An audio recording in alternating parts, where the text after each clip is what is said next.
Startups in Uganda could soon catch a break as government proposes a 3-year income tax exemption, a move expected to ease capital pressure and reduce business informality. And for us, we think this will be good because it's going to encourage formalization of businesses.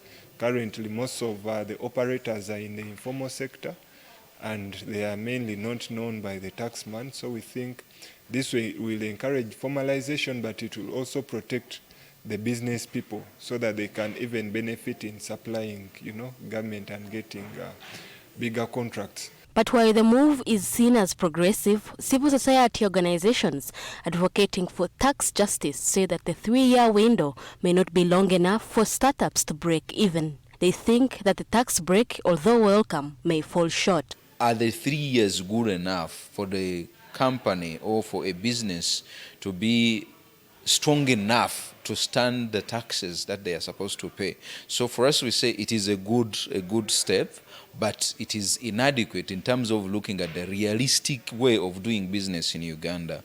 So we need also the government to be practical in one way or the other, engage the business community, than just saying that we give you an incentive, you need to appreciate there is an incentive which you have to use. But when it comes to the practical way of benefiting from that incentives, it can be challenging, and the time given is too little.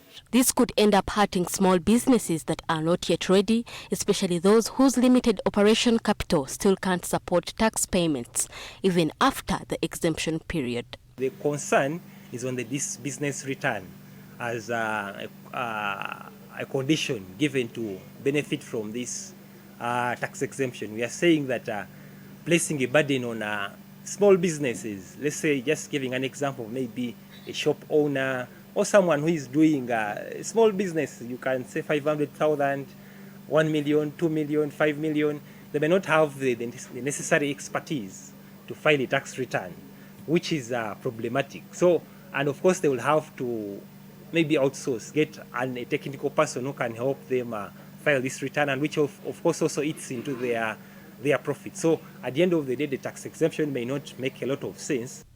As the startup ecosystem waits for the final nod on this proposal, the real test lies in how inclusive and practical the exemption will be, not just in policy but in implementation. Ronah Nahabwe, NTV Business.